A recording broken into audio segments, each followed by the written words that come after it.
देखिए chemical kinetics ये 12th की 4th यूनिट है।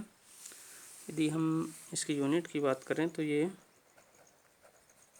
यूनिट 4th, पहले लास्ट ईयर 3rd यूनिट थी, अब इस साल फिर से 4th यूनिट हो गई सॉलिड स्टेट के जुड़ने की वजह से।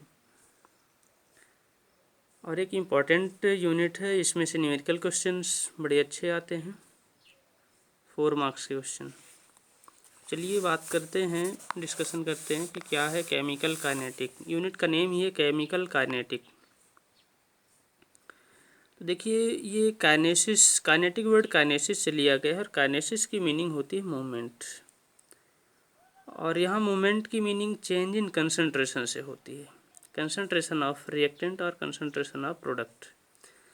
जब इनके कंसंट्रेशन में चेंजिंग हो रही हो तो उसको हम मूवमेंट कहते हैं केमिस्ट्री के लैंग्वेज में। हाँ, तो ये केमिकल काइनेटिक्स की डेफिनेशन क्या बनेगी या क्या है केमिकल काइनेटिक्स? फिजिकल केमिस्ट्री की एक ऐसी ब्रांच जिसमें हम रिएक्टेंट या प्रोडक्ट के कंसंट्रेशन में टाइम के साथ होने वाली चेंजिंग की स्टडी करते हैं। The branch of physical chemistry which deals with the study of change in concentration of reactant और product with respect to time. Branch of physical chemistry which deals with the study of change in concentration of reactant or product with respect to time is known as chemical kinetics। अब देखिए इसमें हम study क्या करते हैं, reactions की। कौन सी reaction कितनी फास्ट हो रही है, कौन सी रिएक्शन कितनी स्लो हो रही है, केमिकल काइनेटिक्स का यूजेज क्या है। जब हम इसकी बात करते हैं तो बड़ा सिंपल कॉन्सेप्ट हमारे माइंड में आता है।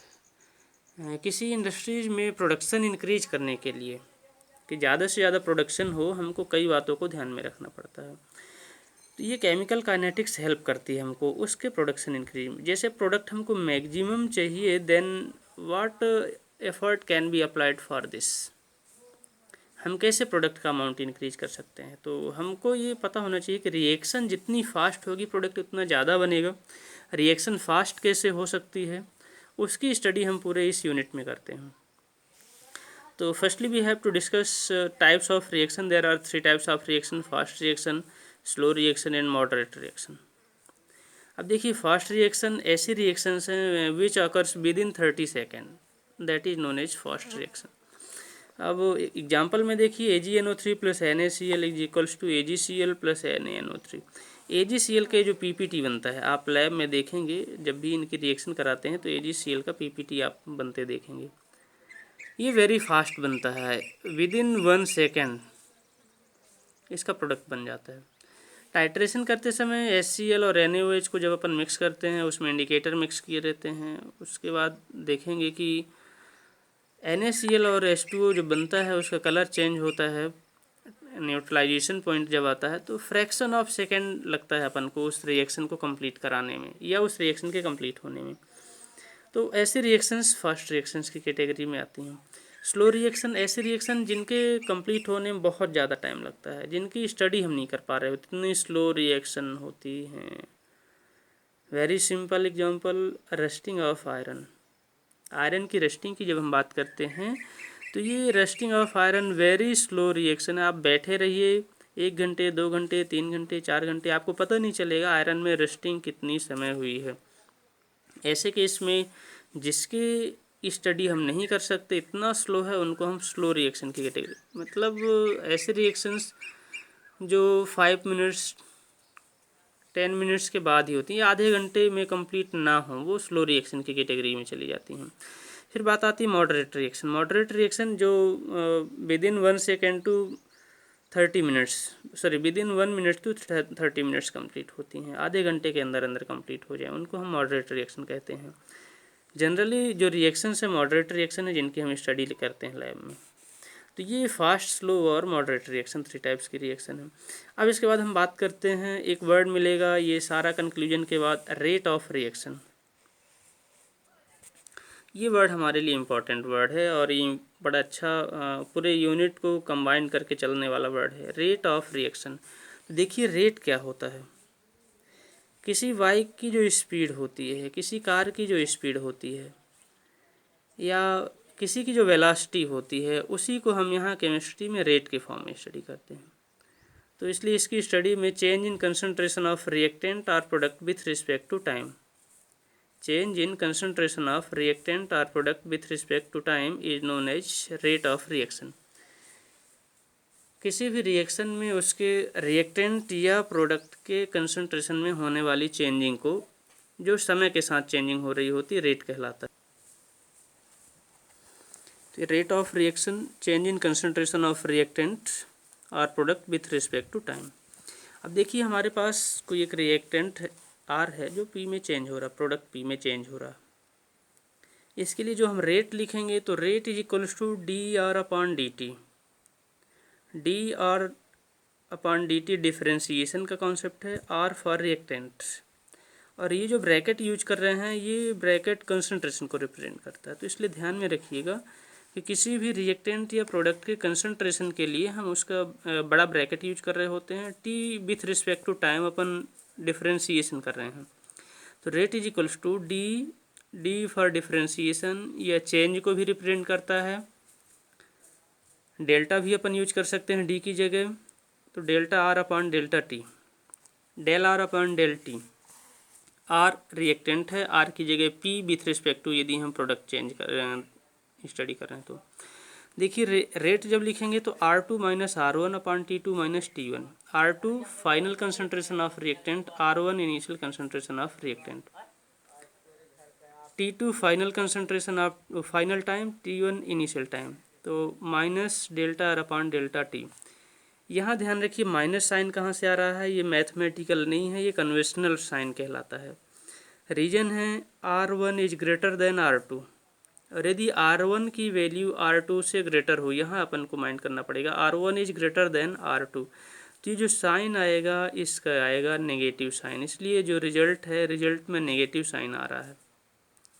यही स्टडी यदि अपन प्रोडक्ट के रिस्पेक्ट में करें, देन फाइनल प्रोडक्ट या concentration of product in final stage minus initial stage divided by time, final time minus initial time. तो देखिए इनिशियल प्रोडक्ट का अमाउंट तो जीरो था, फाइनल प्रोडक्ट का अमाउंट कुछ ना कुछ मिलेगा after T time 10 minute 20 minute के बाद प्रोडक्ट का अमाउंट कंसंट्रेशन इंक्रीज करेगा। तो जब प्रोडक्ट का कंसंट्रेशन इंक्रीज करेगा it means P2 is greater then P1 और P2 P1 से ग्रेटर होगा, तो इसका जो सिंबल होगा साइन होगा पॉजिटिव आएगा। तो यहाँ positive with respect to product positive रहेगा, विथ रिस्पेक्ट टू रिएक्टेंट हमेशा नेगेटिव रहेगा। ये रेट लिखने का सिस्टम है। चलिए हम बात करते हैं किसी रिएक्टेंट के लिए, किसी रिएक्शन के लिए, जैसे अमोनिया प्रोडक्शन की जो रिएक्शन है N2 + 2NH3 3H2 = 2NH3। तो इसके रिस्पेक्ट में जब अपन बात करेंगे कि कैसे रिएक्शन लिख सकते हैं उसको देखिए रेट लिखने का सिस्टम। तो with respect to nitrogen dR/dt = minus d/dt N2, d/dt differentiation, N reactant है उसकी जगह हमने N2 लिखा, और ये निगेटिव साइन इसलिए क्योंकि रिएक्टेंट का कंसंट्रेशन हमेशा डिक्रीज करता है, तो नेगेटिव साइन यूज करेंगे। With respect to hydrogen d/dt = minus d, hydrogen का ये रेट हो गया, और रेट लिखने का जो तरीका हो नेगेटिव d/dt H2। यहाँ अमोनिया के रिस्पेक्ट में NH3। ओवरऑल जब हम इन सब का कंपैरिजन करते हैं कि जो rate of rate of disappearance of nitrogen, rate of disappearance of hydrogen, rate of appearance of ammonia का कंपैरिजन जब करते हैं तो ये रेट हो गया dR/dt, ये रेट हो गया = माइनस d/dt N2, ये जो हमने यहाँ से पुट किया है। सेकेंड -1/3 d/dt H2, ये थोड़ा सा चेंजिंग आ रही है, यह हमने एक चेंजिंग किया है 1/3 जो कर दिया है। तो माइनस तो ठीक है कन्वेंशनल साइन था पहले से यूज हो रहा, 1/3 कहाँ से आया, तो अपन को फिर से देखना पड़ेगा रिएक्शन में ये जो स्टाइकियोमेट्रिक कोफिशिएंट होगा यहाँ 3 है, ये डेनोमिनेटर्स में जाता है, तो यहाँ जो आएगा 1/3 हो जाएगा, बाकी कोई चेंजिंग नहीं करना। इस बात को आप स्पेशली फोकस करेंगे, NCERT का एग्जाम्पल है ये और एग्जाम में भी क्वेश्चन बनता है, इसको ध्यान रखेंगे। = +1/2 d/dt NH3, तो +1/2 क्यों आ गया, रीजन है कि यहाँ फिर से डेनोमिनेटर जब अपन कोफिशिएंट देखेंगे प्रोडक्ट प्रोडक्ट का कोफिशिएंट अमोनिया का 2 है, तो उसका 2 डिनोमिनेटर्स बनेगा, तो वहाँ 1/2 आ जाएगा। ये दोनों के साइन नेगेटिव हैं, विथ रिस्पेक्ट टू रिएक्टेंट हैं, इसलिए ये प्रोडक्ट कहलाता है, इसलिए इसका साइन पॉजिटिव है। तो ये रेट लिखने का तरीका है, सिस्टम है, इस चीज़ को ध्यान में रखिएगा।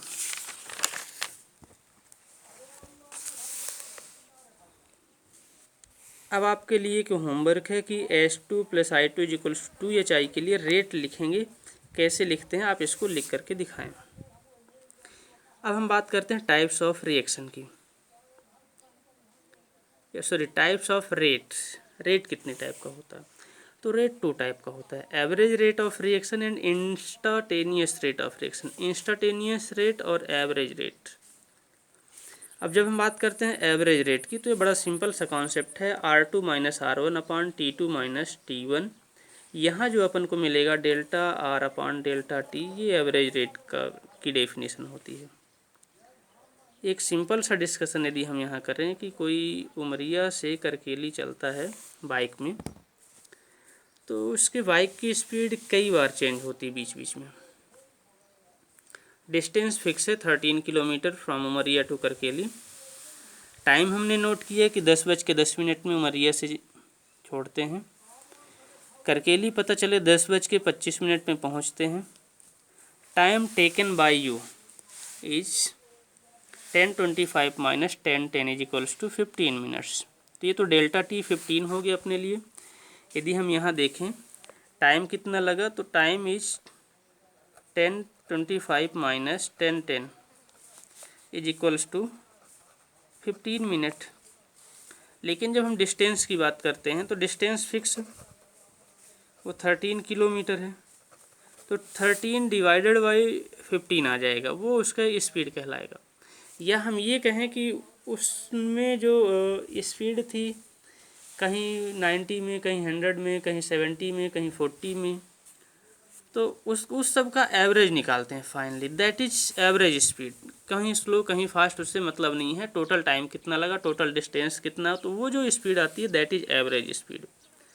तो उसी स्पीड को हम यहाँ रेट के फॉर्म में स्टडी करते हैं। Therefore R2 - R1 T2 - T1 final minus initial कहलाता है इसमें, बाकी अपन ज़्यादा माइंड नहीं करते हैं। ग्राफ देखेंगे इसके रिस्पेक्ट में, this is concentration of reactant and this is the time of reactant. तो graph plotted on concentration versus time. तो इसमें ध्यान रखिएगा, कंसंट्रेशन इनिशियल में हाई होगा, जैसे जैसे रेट रिएक्शन इंक्रीज होगी, रिएक्शन फॉरवर्ड डायरेक्शन में प्रोसीड होगी, then the concentration of reactant will be decreases with respect to time. यही रीजन है कि इसका जो ग्राफ है कर्व फॉर्म में मिलता है। प्रोडक्ट के रिस्पेक्ट में यही कर्व फॉर्म में इंक्रीजिंग ऑर्डर में है। रीजन है कि प्रोडक्ट का कंसंट्रेशन हमेशा इंक्रीज होता है, रिएक्टेंट का कंसंट्रेशन डिक्रीज होता है। तो ये graph for average rate of reaction with respect to reactant and with respect to product. अब हम बात करते हैं इंस्टेंटेनियस रेट ऑफ रिएक्शन की। जब आप यहाँ से करकेली के लिए जा रहे थे और आपकी बाइक की स्पीड फुल स्पीड में है, 120 में जा रही है, तब आपका ओडोमीटर में जब नज़र पड़ती है, एट पार्टिकुलर टाइम जब आपकी नज़र ओडोमीटर में पड़ रही है, तो बाइक की स्पीड क्या है, दैट इज इंस्टेंटेनियस स्पीड। हम नहीं कह रहे हैं कि 10:10 और 10:20 के बीच की बात हो रही है, no. Delta T tend to 0, change in time is equivalent to 0। Fraction of second से भी कम का डिफरेंस, जिस टाइम पे 10:10 10 सेकंड, 10:15 10 सेकंड, मतलब एक पार्टिकुलर टाइम की बात हो रही है। यही रीजन है कि इसकी जो डेफिनेशन बनती है वो ये है कि rate of reaction at instant time is known as instantaneous rate. अब देखिए जो ग्राफ बन रहा है इसके लिए तो कर्व फॉर्म में बन रहा था, लेकिन हम बात कर रहे हैं पार्टिकुलर कंसंट्रेशन पार्टिकुलर टाइम। तो जब टाइम हमने फिक्स कर दिया डेल्टा T = 0 मीन्स जो डेल्टा T है वो 0 की इक्विवेलेंट हो जाएगा, मीन्स टाइम में कोई चेंजिंग नहीं हो रही है। और टाइम में चेंजिंग नहीं हो रही है, इसका मतलब ये हुआ कि कंसंट्रेशन भी एक कांस्टेंट होगा, उस टाइम पे चेंज नहीं हो रहा होगा। तो कंसंट्रेशन जब कांस्टेंट होगा तो ये इनके बीच में अब जो पॉइंट इंडिकेट करते हैं वो जो पार्टिकुलर पॉइंट इंडिकेट करेगा रेट को, दैट इज इंस्टेंटेनियस रेट। इसलिए डेफिनेशन बनती है rate of reaction at instant time is known as instantaneous rate. तो एक इम्पॉर्टेंट क्वेश्चन था, what is rate of reaction, इसको आप लोग नोट करेंगे, डेफिनेशन इम्पॉर्टेंट है। फिर इसी क्वेश्चन में बनता है कि explain the factor affecting rate of reaction. तो जब हम बात करते हैं factors that affect the rate of reaction, तो हमारे पास कई फैक्टर्स हैं। Concentration of reactant, temperature, nature of reactant, pressure of, presence of catalyst, pH and sunlight, presence of sunlight. ये ऐसे फैक्टर्स हैं जो रेट ऑफ रिएक्शन को इफेक्ट करते हैं।